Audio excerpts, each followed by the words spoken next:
Y is recorded in front of a live studio audience. Let me record this because, okay. The show is so often about you and your stories, and, you don't really ask Luke anything about his life or his stuff. It's just all about you, and I'm like, Yeah. "Okay, that is actually not true because we do actually have two-sided conversations, True. but you're in charge of the editing, Mhm. and you get to cut out all the humiliating stories about yourself." I know, it's great, isn't it?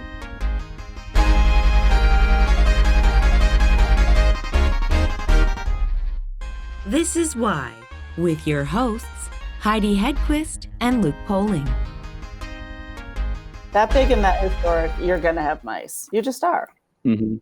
Right. All the kitty cats in the world. Well, if between the corgis, the, what are the sentries called? The guys with the red furry hats, or the red guys in red with Oh, the the furry beef hats. eaters? The beef eaters? No, Or no, the big ones, the guys who stand yeah, sentry I know what you're outside talking about. Buckingham Palace. Like, if they can't get rid of a mouse, if any president can't get rid of mice, like, what hope Right. does the rest of us have that this is It's ever gonna true. be? I kinda feel like we have mice. Yeah, of course we do. Everyone's got them. Right. This is why the great mouse detective was clearly the greatest sleuth of all Right. time, because he's a mouse. This is why I'm always yelling at the children, "Do you want mice? Because this is how we get mice." I know. And they're still just like, I don't know." Yeah, we'll see. Just because we have 2 murder kittens, everyone's like, "Oh, this is all good now." Yeah, it's all gonna be fine. Otherwise, the parade starts soon? I'm intrigued to see what this parade across America nonsense is. I know. It reminds me of Hands Across America, which didn't go so Yeah. well. No. And then I think we're coming up on the luncheon, which is always the thing, like, I forget every 4 years how boring that is. Mm-hmm. Every 4 Mm-hmm. years, I'm like, "Oh, this whole day, I love much like Biden, love all the pomp and circumstance and the Right, marching I do bands and too. the flags and everything." Yes. And then the luncheon starts and they air it live, and I'm always like, "This is so boring." Yeah, we I don't can't need to see imagine. them eat. No. Yeah, salmon at a buffet. I'm good. Like, I don't need to watch Oh, this. no. Mm-mm.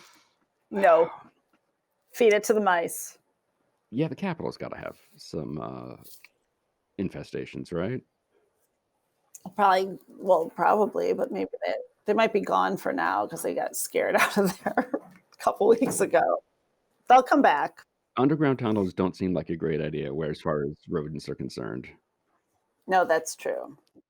Safety, security for everyone else, of course, makes 100% makes sense. Uh, Not so much. No, not so much.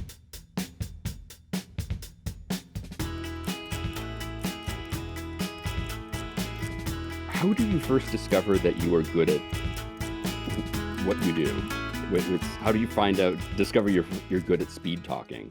Oh, okay. Well, the way that I did that was when I was working at a radio station, WBLS FM. Well, you know what? Actually, the way that I actually discovered it, it wasn't like I said, "Oh, one day I'm going to grow up and I'm going to be a fast talker," whatever. In 6th grade, I had a teacher. If you didn't answer the questions right away, you used to call him somebody else. What he used to do is memorize like 10 different answers, so one of the answers would be right. So all of a sudden, he would say, like, "Who is the 15th president?" I'd be like, "Lincoln, Washington, Monroe." I would just yell out answers, and all the kids would start laughing. And so I went, if I do this fast talking thing, I could get kids laughing. And so, whatever. I became a stand-up comic first. And then I was working at a radio station, WBLS FM, and I was doing comedy for them, writing comedy skits. And one day, kidding around, I said, "You know what? I can do this really cool Mae West impression." But I called the character Junice, Mae West's long-lost sister. So all of a sudden, the DJ flings the weather and traffic copy at me, and the little red tally light goes on. And in radio, of course, you can't have any dead air. So I see that, I start going, "Today the weather and traffic is," and in the 30 seconds I happened to do it, this lady called me up from the Daily News and says, "Hey, I'm doing a story on weather and traffic people. How long have you been doing it?" Well, I wasn't going to tell her like 30 seconds. I said, "I've been doing it for a while." She said, "What do you have, plan on doing next?" And I named the next, but I had a lady from the Daily News. So I said, "Oh, I'm thinking of breaking a world record." And she's like, "For what?" But I didn't have a "for what." So I said, "Oh, I can't tell you. The jinx it." She goes, "Listen, the article has to go in by 6 o'clock today. If you decide that you want to let me know, give me a call." So I went out, buy a Guinness book, start looking through the book, like, what could I do? I see fast talking, and I knew that all my life people had told me I talked fast. So I called Guinness and said, what do you have to do? They said something from Shakespeare, the Bible, and I figured, well, I had a prayer, from the Bible, whatever. So anyway, so at 6 o'clock that night, I call her back, and I say, all right, listen, I'm thinking of breaking, I'll tell you what it is, I'm thinking of breaking the world's record for fast talking. She said, well, what's the record at? I said, 585 words a minute. She said, what are you at? I said, actually it was 552 words a minute. She said, what are you at? I said, 550. I said, those last two words are a killer. So she prints it in the paper, and the very next day, the Larry King Live people call me up and ask me to go on the show and break the record. So I was like, well, what if I don't break it on the show? They go, Larry doesn't care whether you break it or not. He just cares that you try it on his show first. So I already knew what, Guinness had said that I had to do. So I figured I would do the 91st Psalm. It was a prayer that my mother had taught me. So I practiced for like 5 hours. They had a limo pick me up. I went on a show, and at that time broke the record doing 585 words a minute. Then I re-broke it at the Guinness Museum in Vegas doing 603.32 words a minute, which is 11 words a second. Wow. Are you still there? We are. Was it too fast and you're still processing? No, we actually kept up. I'm good. That's good. That's amazing. Yeah, it's a lot of fun. I mean, the thing is, and then I do things like, people say, well, what are the benefits? I would go, listen, if I get into a fight with, like I would get into a fight with my ex-husband. He goes, was I in a fight? I go, listen, not only you're in it, it's over, you lost. And so I would just do like these crazy things. Like my son would always say, well, at least the punishments are quick, Right? So it's just a matter. Yeah, it's just a matter of, whatever talent you have in life, whatever it is, you utilize it to the best way that you can, making sure you always have fun with it. This is not your only talent that you have capitalized on. You've done so many incredible adventures. What inspired you to try all the other crazy things you've done? Yes, well, you see, most people know me because of the fast talking. That's the record that I hold that most people know about, and that's the one that I've been on TV the most with. I've done over 4,500 radio shows and over 500 television shows all over the world, and I get hired by people to be a spokesperson with anything that has to do with efficiency or speed. So, for example, like I got hired by Auntie Anne's Pretzels, and they wanted me to find the person that could say their tongue twister the fastest. So I got flown all around the country to do the contest with these little kids. And, then they would do a thing like they would make me do challenges, like with who could text. Can I talk faster and call for order a pizza with Papa John's, or could they text faster? And they had to pay me more money to lose, because I was like, I'm not losing this contest. They were like, no, we need the text thing to go fast. I go, you better pay me a lot more money to lose. So, yeah. And then, when Paramount Pictures, Eddie Murphy had a film came out that was called 1,000 Words. So Paramount called me to do a whole thing of doing the entire press release under a certain amount of time. So that's the thing I was most known for. But I hold 9 world records. 2 times it's for doing the fast talking record. I also did a record where I did a book signing at the top of the world in Kilimanjaro, and I also did a book sign down by the wreck site of the Titanic, so by the top of the world and the depths of the sea. And the way that I actually did these 2 records, see, again, everything in my life, I was lucky that my mother told me nothing is impossible, and my dad told me to always find the humor in life. So if I did something and it worked, it would become part of my motivational speaking. And if I did it and it didn't work, it would become part of my stand-up comedy. So either way, it was like a win-win situation.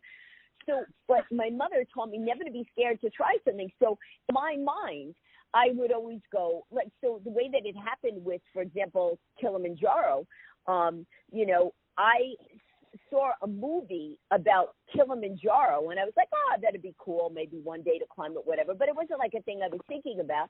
And I was writing a book about adventures, because I've also written 22 books.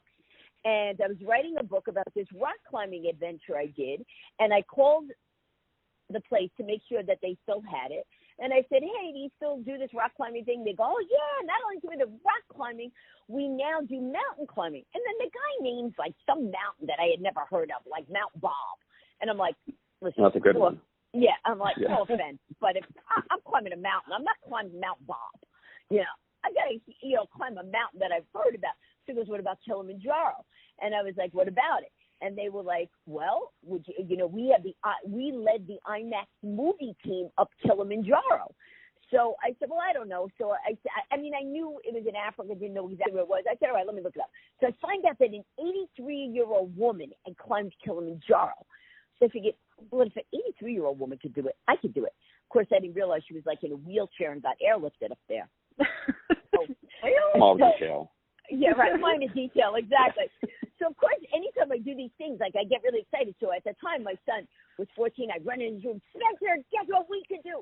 We could climb Kilimanjaro. And he's like, I don't even like to walk. I'm like, no, you're missing the point. The glaciers are going to melt by the year 2014. And he's like, Mom, it's 2008. We've got time. I'm like, no, wrong attitude. So now we practice. All my friends said, oh, we'll do it with you. Of course, they chickened out one by one. And so now, we're going to climb Kilimanjaro. But then I was like, oh, man, so many people have climbed Kilimanjaro.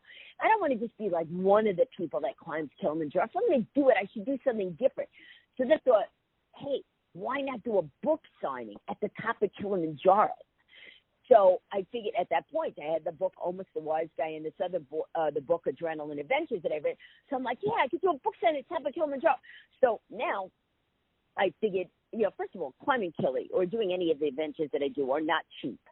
So climbing Kilimanjaro at the time, was, I think it was like $15,000. And I was like, oh, man, where am I going to get $15,000? So I had to figure out how to get the money. And everything in my life is, if I want to do it, how can I get to my goal? Not if I can, how I can. And so what I did was I decided that I would try to get sponsorship. So because I had the book, I called up the company and go, hey, did you ever have somebody do a book signing at the top of the world? And they're like, what are you talking about? I'm like, I can do a book signing at the top of Kilimanjaro. I just need you to sponsor it. And they're like, we don't sponsor authors. I go, listen, you're not doing it for me. You're doing it for your company. Your company can say that you have a record with an author to get a book signing at the top of Kilimanjaro. So then they were like, all right. So then I called Ripley, then I got them to sponsor me. Then I had just finished doing a gig for Master Foods where I had done a speaking engagement as a motivational speaker, and I was also doing a product that they had out. And then I called the CEO of the company. I go, listen, I'm going to climb Kilimanjaro in 2 weeks. How would you like to give me one of your candy bars at the top of Kilimanjaro? They go, this is corporate. Things take longer than 2 weeks. I go, listen, I'm leaving in 2 weeks. You want to sponsor? You have a bar? They go, well, actually, we have a bar coming out called the Marathon Bar. I go, perfect. Send me a bunch of bars. I'll give the climbers the bars. We'll all stand there with pictures at the top of Kilimanjaro with these bars. Anyway, so I got sponsorship. So now we're climbing the mountain. Oh, man, it was hard. It's the tallest freestanding mountain in the world. And we're climbing 7 days. And each time you think Africa, you think it's warm. But every day that you climb, it gets colder and colder as you get closer to the top. And when you're climbing for 11, 12 hours a day, and you got to be careful you don't get altitude sickness or you could die. So, and the only cure is to come down. So we're climbing every day. My son's going, it's not getting any closer. I go, no, it is. And I'm thinking to myself, oh. So now we're climbing, and it's midnight, the night before the summit, because they want to wake you up at midnight so you summit at sunrise, and you can see sunrise at the top of Kilimanjaro. And it was minus 15 degrees with 45-mile-an-hour winds. So now my son's going, Mom, we're going to die. I'm like, we're not going to die. And he's like, Mom, we're going to die. I'm like, we're not going to die. And then I'm thinking, we're going to die. What was I thinking? The water in the camelback is frozen. I got my son there. Anyway, we get to the top of the mountain. And when we get there, we had the Maasai warriors, because that's who carries the stuff for you, the porters, those are, or Sherpas, and here they're Maasai warriors. So the Maasai carried the stuff up. We get to the top, and I have the book. So I had a chair, I sat down, and as people came up, I'm like, you're up here. What else are you doing? Buy a book. So I made people line up, and I did the first book signing at the top of Kilimanjaro. So that picture circulated around the world. And I got an email out of the blue from Brian Day O'Connor, who was Sandra Day O'Connor's son, the former U.S. Supreme Court Justice. I didn't realize it at the time. And he goes, oh, my God, I think it's great that you do a book signing at the top of the world, P.S. And he goes, I didn't know such a woman existed. P.S. I'm going down to the Titanic. So I'm like, hey, room for another person? I figured, hey, there's no harm in asking. See, I always have this thing in my head, like I have these mindsets, like just say yes and figure it out later. No such word as can't. Nothing is impossible. And so one of my mindset is never be afraid to ask for what you want in life. So I figured this guy's going down to the Titanic. So he goes, well, I don't know. You'd have to ask. I said, well, get me in touch with the people. So I get in touch with the people, and they said, well, 3 requirements. I said, what are they? They said, you can't be claustrophobic. I said, okay, that's not a problem. And first one was that you can't have high blood pressure. I said, okay, that's not a problem. Then the second one was you can't be claustrophobic. And I said, well, what happens if I am? They said, well, it's a 7.5-foot submersible. You're going to be 2.5 miles down by the bottom of the sea. You can't have anybody panic. I said, well, what if somebody lied and said they weren't, and then they got down there? They said, oh, then we shoot you with a dart gun. I'm like, a dart gun? They said, yeah, we can't have people panic. I said, what's the third thing? They said, you can't have excessive flatulence. I go, what do you mean? They said, you can't fart too much. I go, why? They said, because it's pure oxygen, and if you fart too much, you could blow up the ship. I'm like, what? So I'm like, that is not the way I want to go out in life. I was thinking of all the things you've done. Right, that was the thing you remember by. Exactly. That is not the way you want to be remembered. And on your tombstone it says that, she took out the Titanic with her butt, So I didn't know how much was too much, but I didn't want to ask them. So I looked it up and found out that the average person farts 18 times a day. So I figured, okay, so I started counting. And when I got to 12 and it was bedtime, I figured I was safe, unless there's 6 more in my sleep I don't know about. So now I'm like, all right, I'm good. So I said to the people, hey, by the way, is there a bathroom down there? They go, no, there's no bathroom. It's only 7.5 feet. I said, and we're going to be down there 12 hours? I said, what if I have to go to the bathroom? They said, oh, listen, 12 hours before, you stop drinking. 24 hours before, you stop eating. I said, okay, let's say I do that, and I still have to go to the bathroom. They said, well, then we give you a packet. I'm like, a packet of what? They go, we give you a packet, you put it up against your body, you wear a little shower curtain, you stand on the chair, and you pee next to the pilot's head. I said, I am not peeing next to a pilot's head. I mean, I'm in a 7-foot tank. I'm not peeing next to a pilot's head. So I figured I would wear it depends. But then I figured, listen, there's only 3 of us in there. If something happens, they know it's not them. They know it's you. So I just didn't eat, didn't drink. You couldn't wear lipstick because anything Vaseline-based could actually cause the inside of the submersible to explode, So I'm like, oh, my Lord, there's somebody you couldn't wear sneakers. You couldn't wear any shoes because nothing could rub against the bottom of it. It could cause a spark. So it was like all these crazy things. So now the day comes and you had to pick straws of like who was going to go down. And I had to raise a sponsorship money for that too because it was $35,000 to go down. And if on the day you were going to go down, it was bad weather, oh, too bad. And I just didn't have that kind of cash laying around. So I raised sponsorship money, the book signing Top of the World, book signing Down by the Depths of the Sea. So I raised sponsorship money for that. And then I went there and I figured, all right, so what am I going to do when I'm down there? So I figured I'd do another book signing down by the wreck site. But I didn't want to only do a book signing. So I figured no one ever said a prayer down by the wreck site. When people died, they said it up on land. So I became an ordained minister so I could be the first person to ever say a prayer down by the wreck site of the Titanic. And my mother was like laughing. She goes, every time I speak to you, you're coming up with something else. I go to work, I come home, you're an ordained minister. What's the deal? I'm like, well, Mom, you got to go. I said, well, there was a thing online. You could join a ministry thing. You had to take a couple of courses online. I did it in a day. I became a minister. And then I got a naval minister to actually tell me a non-denominational prayer that I could say by there. So I became the first person to ever do a prayer down by the wreck site. But when you go down there, we had to pick straws of, who was going to go down first out of all the passengers on the television. Now, you guys have seen the movie The Titanic, right? It was a ship of dreams. It really was. Yeah. So you remember the whole movie about how everything, was. Do you remember in the beginning of the movie, The Titanic, that they thought they found that blue diamond, that necklace, and they opened the safe and it was only the papers in there? Remember that movie? Yep. That part? Mm-hmm. Yeah. Yep. The guy standing behind that safe is this guy, Anatoly Salgovich. Anatoly is the one that designed the Mir 1 and 2 that goes down to the wreck side of the Titanic. He made a deal with Cameron because obviously Cameron, when he did the movie, had to use the pilot. So he's in every Cameron movie that had to do with the Titanic. So he was also our pilot. So I have a New York accent. I can't tell. Yeah, I know. I hide it very well. Usually when people ask me where I'm from, I say Texas, and they go, really? I'm like, yeah, sure.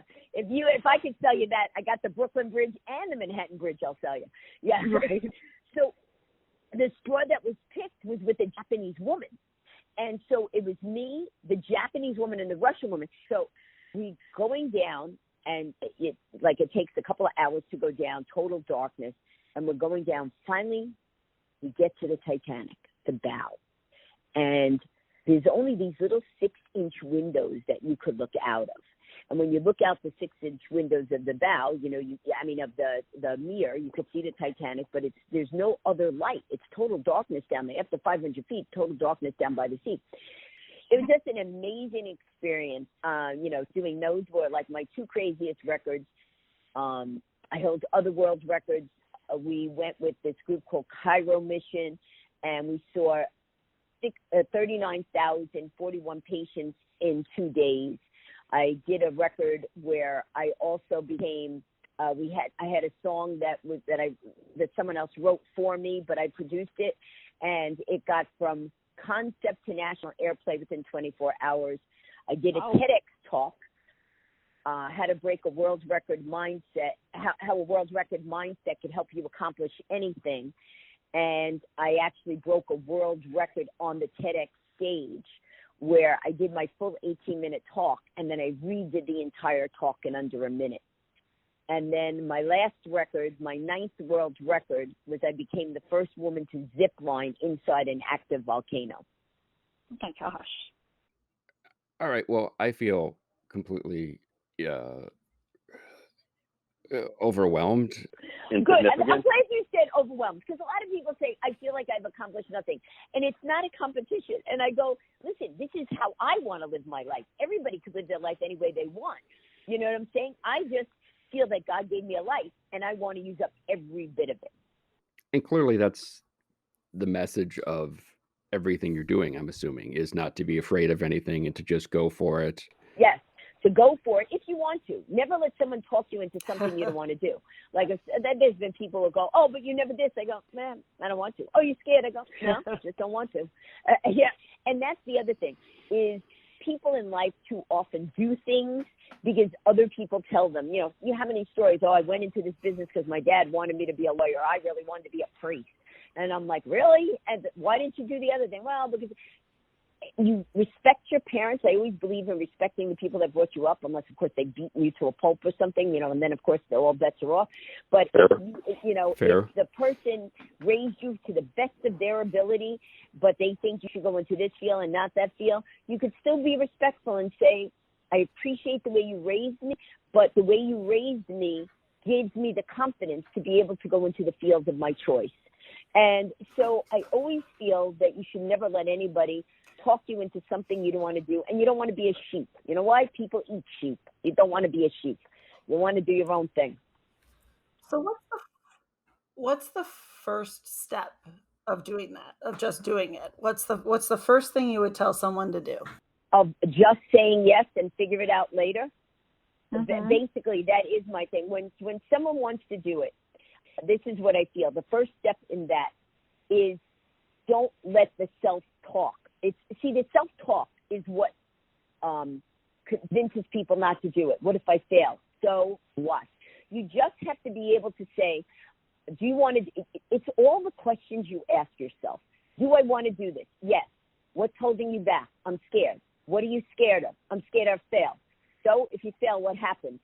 Then I'll do it again. And then what happens if you fail again? I could do it again. What happens if I lose my money? Well, are you never going to make money again in your life? No, of course, I'll find another job. Okay, so is it worth trying it? Would you rather live your life miserable? You ask yourself the question. And the main thing is, do you want to do it? And if your answer is yes, you put everything else to the side, providing it's not going to harm somebody or, do something bad to somebody. I'm talking within the realm of morals. And you want to do it, you do it. And you just stop. I say, if you want to do something, you find a way. If you don't, you find an excuse. And too many people live their life by their excuses and not by what they want to do. For more information on Fran and the myriad of things she's done and all of the world records she's broken, you can visit her website, francapo.com. And for even more of Fran's amazing story about visiting the wreck of the Titanic, check out our website, which is whythepodcast.com. You can follow us on all the various socials. Our website is whythepodcast.com and has all sorts of additional stories and videos. It's also where you can sign up for our newsletter. We're also on YouTube if you're into that kind of thing. And don't forget to leave us a review on iTunes, because if you don't, we'll call your mother and tell her that she's completely right. You would look so much prettier if you smiled more. Why the Podcast is part of Mudhouse Media. Today's show was produced by myself and Heidi Hegquist. Our reluctant executive producers are John Sauvé and Sandy Stone. Our willing executive producers are Rachel Allen and Randy Jeanette. Our graphic designer is Samantha Mustonen. The theme song was performed by the Electrosynth-O-Magnetic Polyphonic Orchestra. This one's for Philippe. Thanks for joining us. Flash, we're coming home.